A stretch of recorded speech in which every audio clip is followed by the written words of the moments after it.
श्याम और राधा रायगढ़ गांव में रहते हैं। वैसे तो उनके अपने घर में ही 2 वक्त का खाना पूरा नहीं पड़ता, लेकिन फिर भी श्याम हर रोज किसी न किसी नए मेहमान को दोपहर के खाने पर घर ले आता है। एक दिन राधा कहती है, ये क्या है जी, जब आपको पता है कि हमारे पास अपना पेट भरने तक का खाना पूरा नहीं होता, फिर क्यों रोज किसी न किसी नए मेहमान को घर लेकर आ जाते हो? ऐसे तो जिंदगी जीना मुश्किल हो जाएगा। मेहमानों को खिलाना पुण्य का काम होता है, इससे भगवान खुश होते हैं।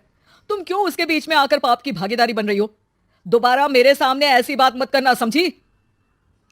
इसी तरह राधा बहुत बार श्याम को समझाने की कोशिश करती है, पर वो हर बार एक ही बात बोलकर उसे चुप करा देता है। इन्हें समझाना तो बेकार है, मुझे ही कोई ऐसी तरकीब सोचनी होगी जिससे मेहमान अपने आप ही यहाँ आना बंद कर दे। राधा तरकीब सोचने में लग जाती है और इसी तरह कुछ दिन बीत जाते हैं। एक सुबह श्याम बिना कुछ बताए जल्दी घर से निकल जाता है और राधा अपने काम में लग जाती है। कुछ घंटों बाद श्याम अपने एक दोस्त के साथ घर वापस आता है। सुनो राधा, आज दोपहर के लिए 3 मेहमानों का खाना बनाकर रखना, और याद रखना उनकी खातिर में कोई कमी ना हो। श्याम की बात पर राधा हैरानी से उसकी तरफ देखने लगती है, लेकिन दोस्त के साथ होने की वजह से कुछ बोल नहीं पाती। घर में तो ठीक तरह से 2 लोगों के खाने लायक तक दाल चावल नहीं है और इन्हें मेहमान बुलाने हैं। बस अपना अपना बोलते हैं, दूसरे की तो कभी सुननी ही नहीं है। क्या करूं मैं? राधा क्या करूं क्या नहीं की उलझन में फंसी ही होती है कि उसके दिमाग में एक तरकीब आती है, जिस पर वो श्याम और उसके दोस्त के घर से बाहर जाते ही रसोई में से सिलबट्टा निकाल कर लाती है। अब मुझे मेरे ये साथी ही इस मुश्किल से बाहर निकालेंगे।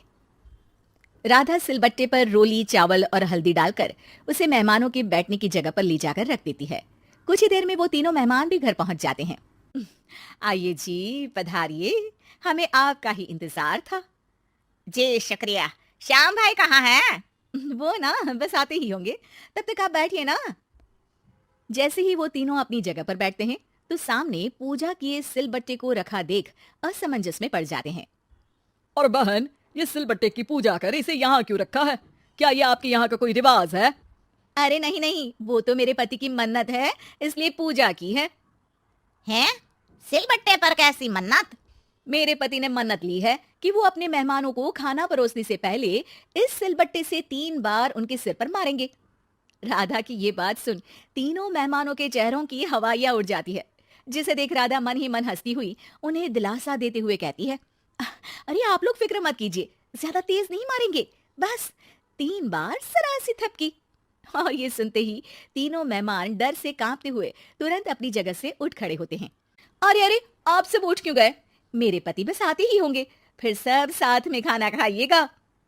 अरे जी नहीं, हमें कुछ नहीं खाना। ये कहकर तीनों मेहमान बिना एक पल की और देरी किए घर से बाहर भाग जाते हैं, जिन्हें जाते हुए घर के अंदर आता श्याम देख लेता है। अरे वाह राधा, उन तीनों मेहमानों ने तो बड़ी जल्दी खाना खा लिया। नहीं ना, बिना खाए ही चले गए। अरे वो क्यों? क्योंकि वो खाने से पहले मुझसे ये सिलबट्टा मांग रहे थे, तो मैंने बोल दिया कि मेरी माँ ने दिया है, मैं नहीं दे सकती। बस फिर वैसे ही चले गए। राधा की बात सुन श्याम गुस्से से लाल होकर उस पर चिल्लाने लगता है। तुम पागल हो क्या? मेहमान को नाराज कर दिया। मेहमान जो मांगे उन्हें वो देना हमारा फर्ज है। इतनी सी बात तुम्हें कब समझ में आएगी?